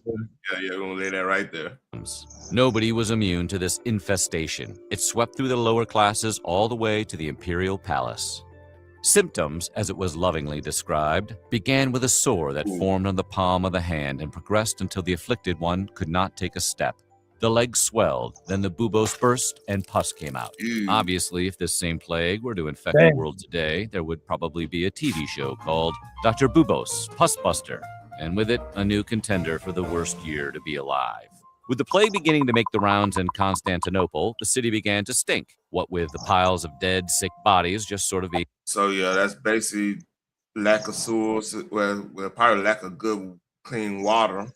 Because if there was volcanic situation, like pretty much it was, the water, and they were making sour, like the wine, the grapes weren't good because of not getting enough sunlight and everything. Because sunlight, any fruit that get a lot of sunlight is gonna be more tastier than fruit that don't get a lot of sunlight. We agree on that, right? Yeah, most definitely. It's funny how that works. Sunlight, food, vitamin D, kind of makes sense. Anyway, like you got the water got to be stale and got bacteria, all kinds of crazy stuff in it because the volcano. They probably didn't boil their water to get some of that soap because you probably got sulfur in that water. You had it because of the volcano and the ash in the atmosphere. That's what's going to happen to the water. This makes sense. Yeah, most. Tossed around into I hear you.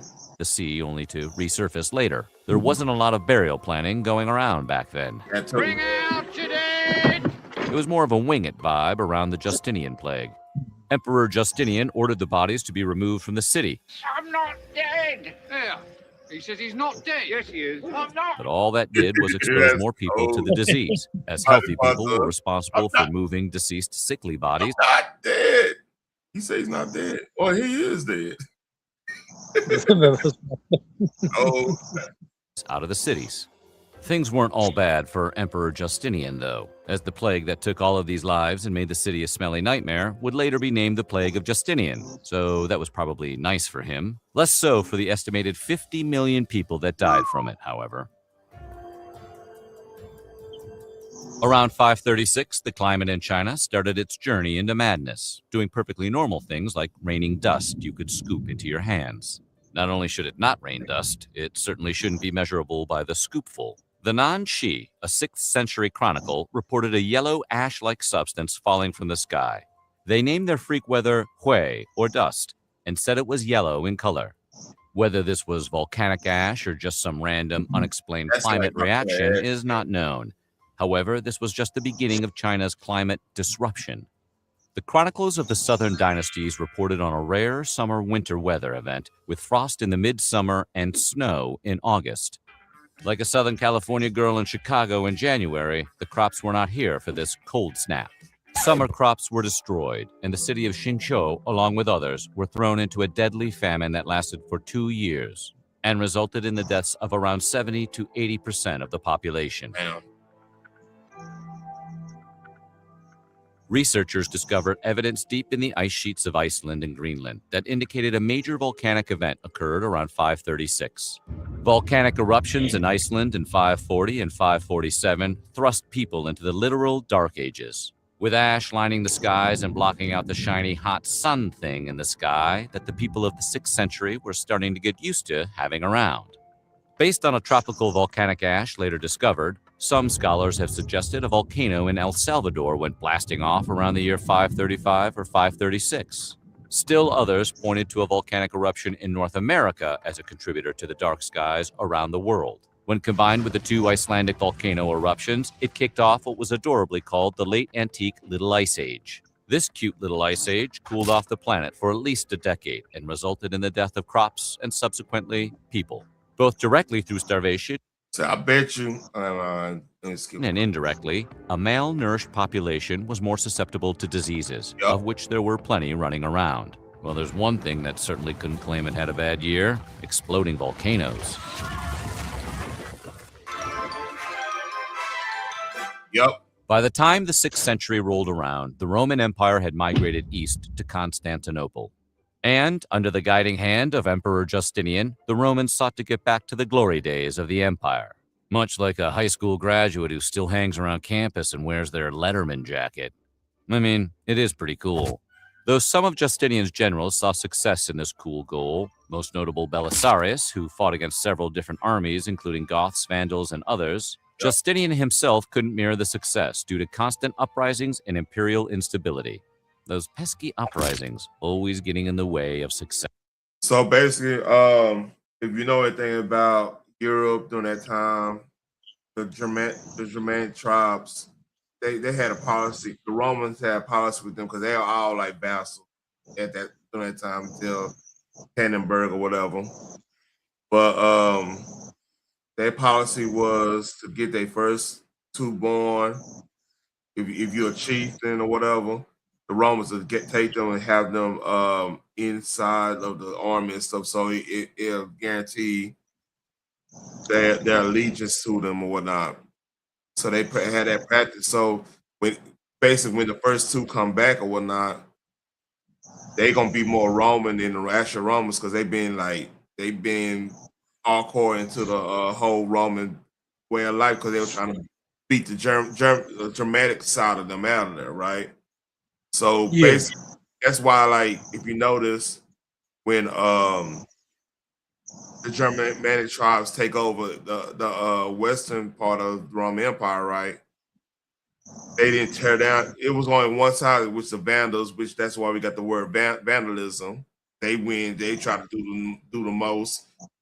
The Goths and the Ostrogoths and Visigoths, they weren't having. They're like, oh no, we gotta get y'all ass up out of here. We like this. We're gonna take up. We're gonna keep it clean. We're gonna take up there. That's why you got Italians instead of Romans.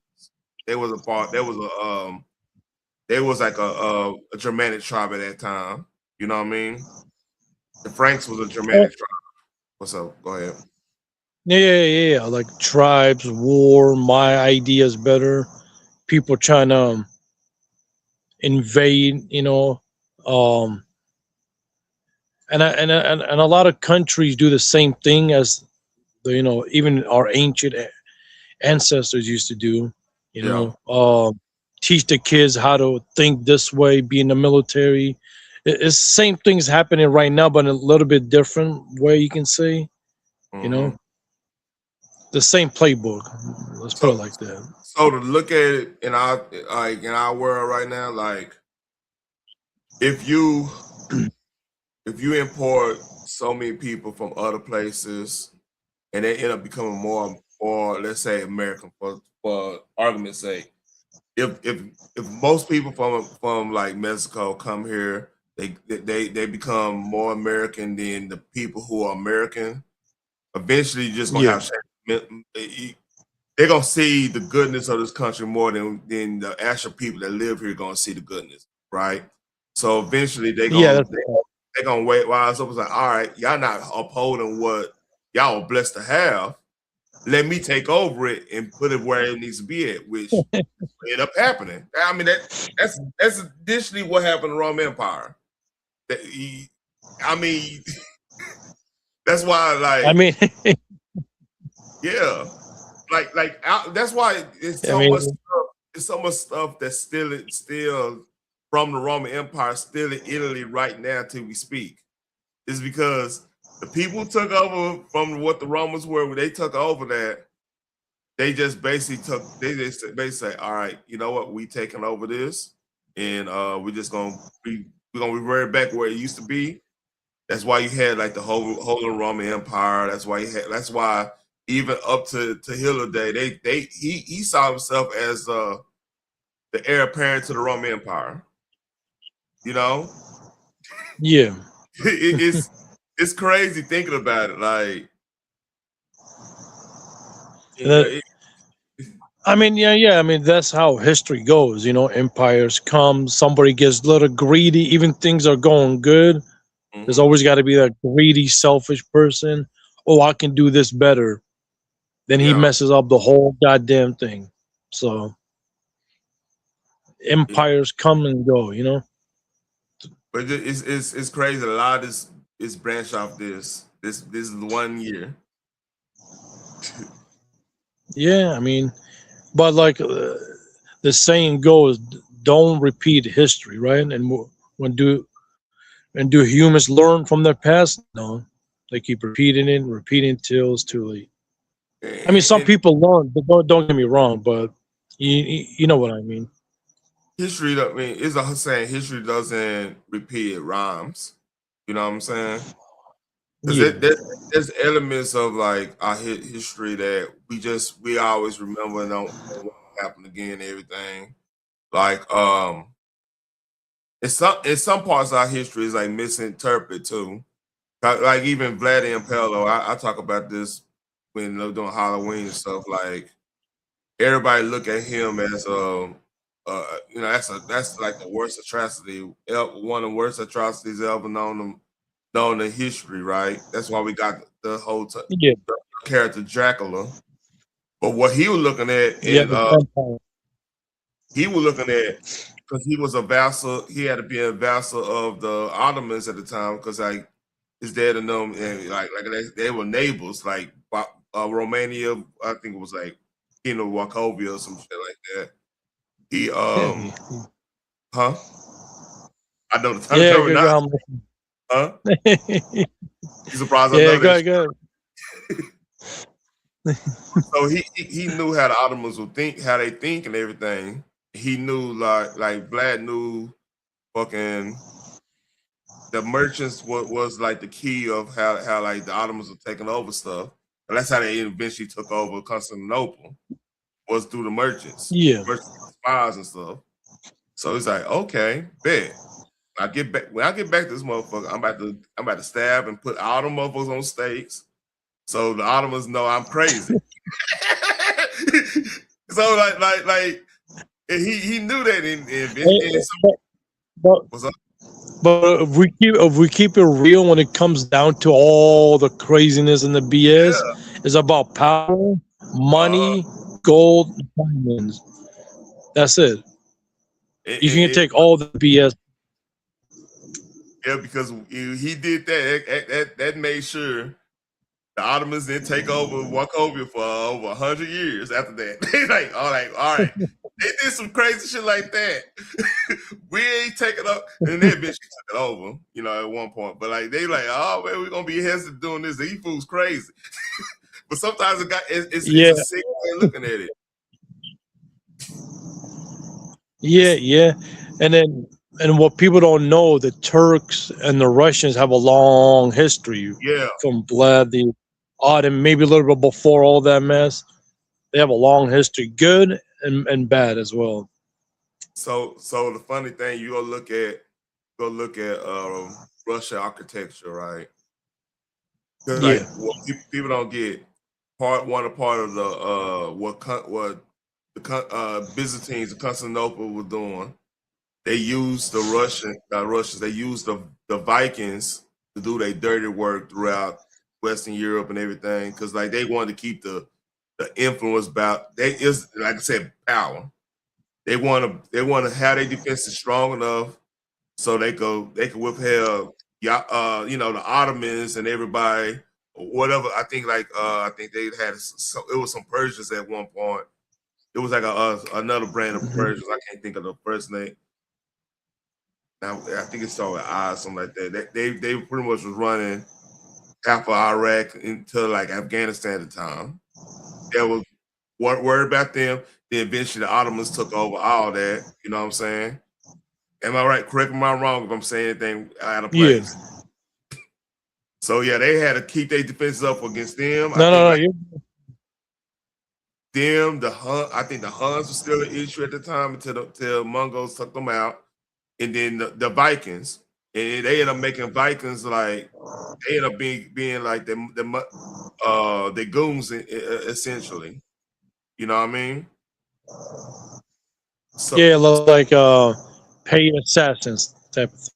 yeah. They're going to they were going to rip and running, raiding all of Western Europe and stuff, and bringing that money back to Constantinople. That's why Constantinople stayed rich. You know, I'm going All better played, a death squad. They were using them as a death squad. that too. So like that's why like Russia, the whole start of Russia, that was a lot of Vikings came from Russia. And their biggest issue was they was doing a lot of stuff because the Mongolians was coming. Mongolia. Then of course they didn't see eye to eye with the King of Lithuania and all kinds of stuff. And they split up, and Ukraine versus Russia. It was all kinds of stuff going on, which is funny how that went down. It's still going down today. But yeah, because go ahead.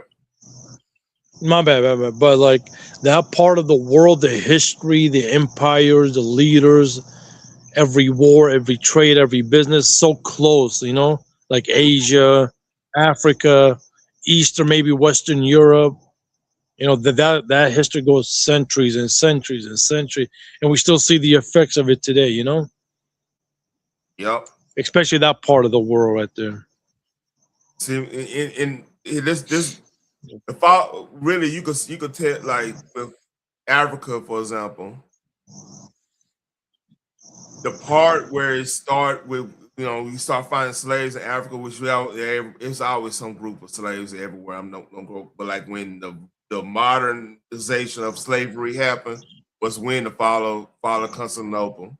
It's like a straight line because like you follow Constantinople, that means you open up pretty much all of Asia Minor, all of Egypt and everything, all that side, everything open up, and then you gotta get people from somewhere, and if you don't know, like Ethiopia, the empire, they all was connected with the Roman Empire a long time ago. They've been like Roman Empire. They've been like ancient fucking what's the word trader, So that's pretty much how the Arab slave trade started happening. Because of course, if you Ottomans and you want to control what Rome had, the Byzantines had, you're gonna go down there. You're gonna try to make a deal with whoever down there. They ain't trying to go with the deal you want, or they disagree with the way you looking at things, or because Ethiopia's been known for like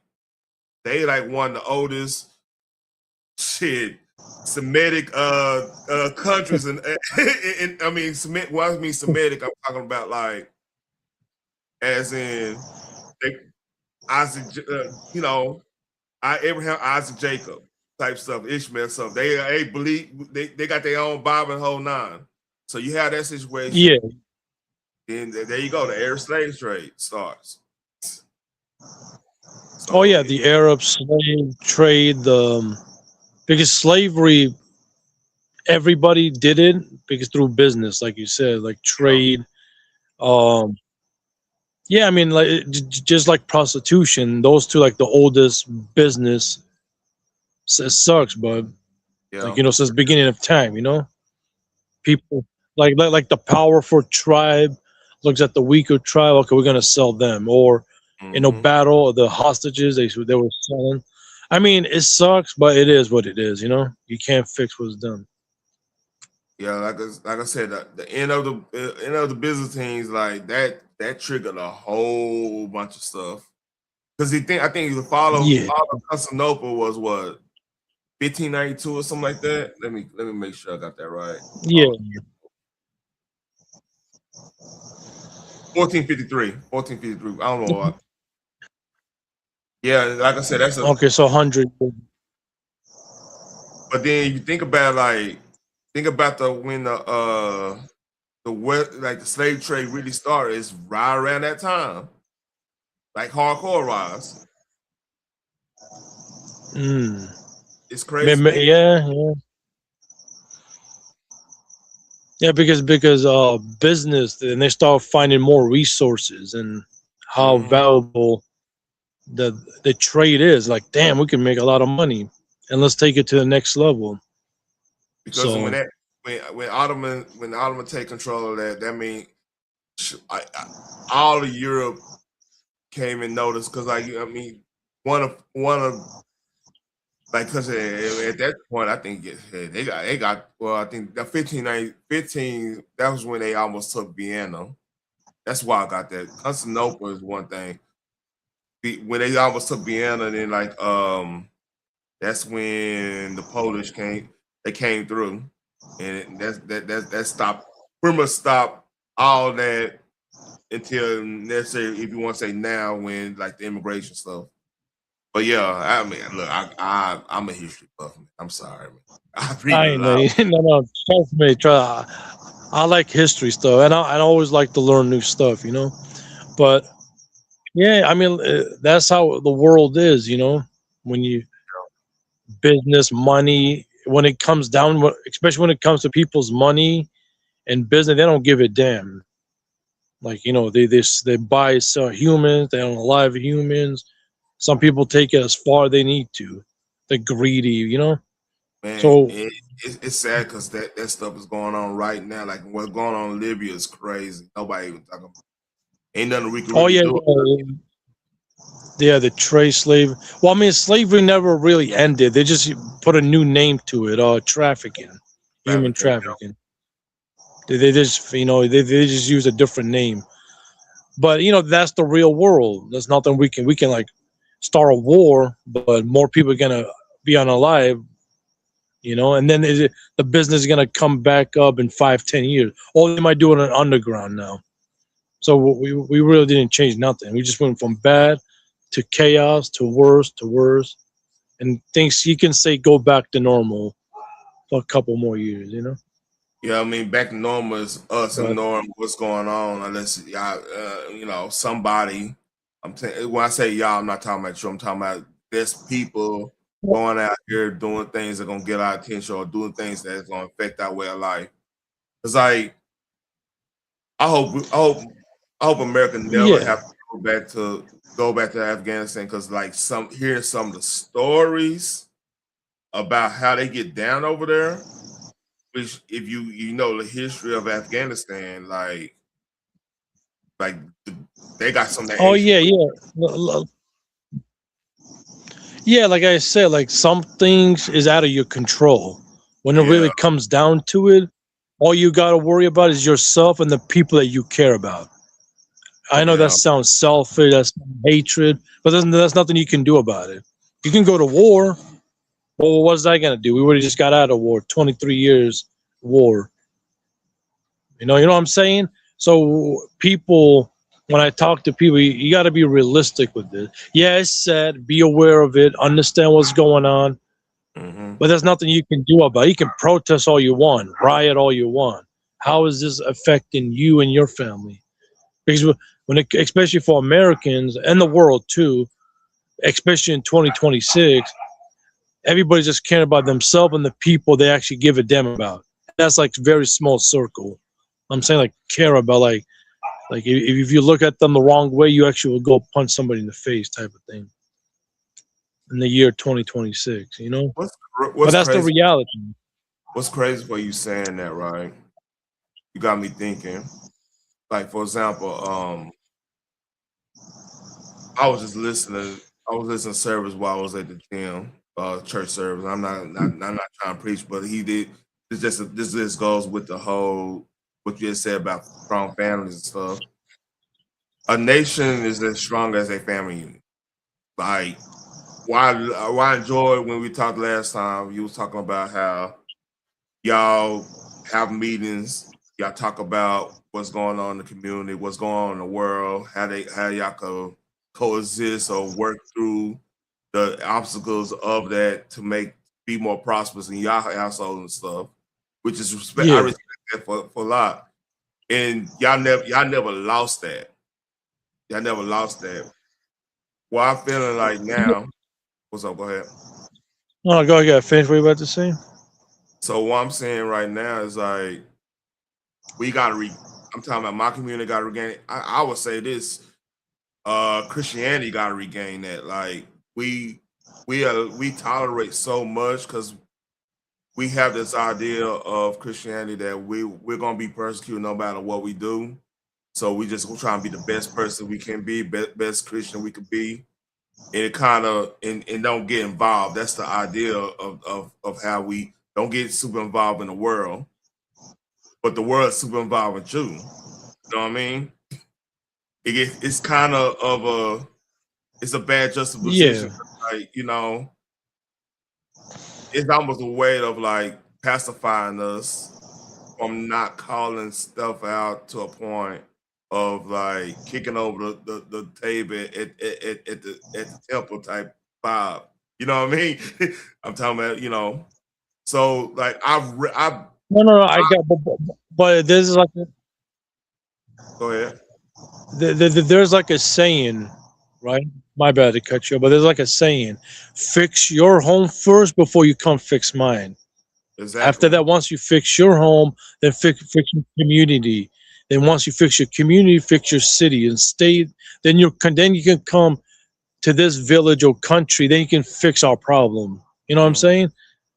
So people, especially in America, need to understand that. Like you can't just go to that part of the world and trying to fix everything. First, you don't know the culture. You don't know a lot of Americans don't know the history. A lot of people don't know what the hell is going on. There's different tribes. There's Christianity. I'm talking about Asia, Africa, and Eastern and Western Europe. There's Islam. There's Hindu. There's Buddhist. There's atheists. Different tribes, different cultures, languages. Like you can't just go in there and oh, you're all black, you're all white, and you're all brown, and you're all Asian. That's not how that works. You know, like before you jump into the fight, you gotta understand what you're getting yourself into. Like, you know. But it is what it is, you know. And then this kind of talk I have with my friend, he's Mexican, born over here, you know, and he's a Christian as well. I say, hey, that's the world. Like you act like there's no Christianity over there. They got the Bible. They probably know the Bible better than you. Doesn't mean you're stupid. And it's okay to say I don't know. It doesn't make you look stupid. Hey, there's some things I don't know. And hey, it is what it is. But what I realize is just ignorance, you know, that ignorance, that ego is like, damn. Yeah. But it is. So I came to the conclusion, for the most part, when I speak to my fellow Americans, and this sounds is gonna suck, but I'm talking like to a wall for the majority. It's like you know, it's like okay, you know, like have the conversation, like oh screw this, I'm done talking. You know, but it is what it is. So man, like people, a lot of people probably wouldn't know how like how the hierarchy when it comes to like the Middle East, like how different cultures, how the different countries and cultures and tribes look at each other. Like a lot of cats will not understand that here. And I had to sit back and I said this last time, I had to sit back and just talk gain friends that's of that work that was part of that world. Because I've heard stuff, like I heard stuff in like books and everything, but actually hearing it from somebody, it gives a different perspective. You know what I'm saying? Yeah. Go ahead, my bad. Yeah, so like that's what I try to go out of my way of like learning what's going on over there. Because like I said, that situation happened 9/11. I went on a wormhole like, all right, I need to know. I don't want to come in a place of ignorance in talking about this because a lot of people just go off on ignorance. I wanted to kind of know how they looking at this, where they looking at this, where when they stand, different people from their different standpoint, not necessarily anybody that agree with that shit. I'm not saying that. I'm just saying from your general person from there, or general person that got family from there. Get it? What I'm saying? Yeah. How they it's like there's like the best examples, like you explaining to a white person how the hood is. Yeah. And he's telling, no, I seen documentaries, I seen it in the newspaper, I seen it in the magazine. Okay, he's seen it, but you lived it, type of thing. You know what I'm saying? Yeah, I got you. It's kind of like that. Yeah, I mean it is. It's the perspective, and then a lot of Americans, especially a lot of them, like they don't understand it, they don't get it. It's like, hey, you gotta you gotta get outside that bubble, Yeah. Like you can't just. But and not a lot of people are aware of it. Now we can blame them, we can blame the school, we can blame their parents, we can blame the media.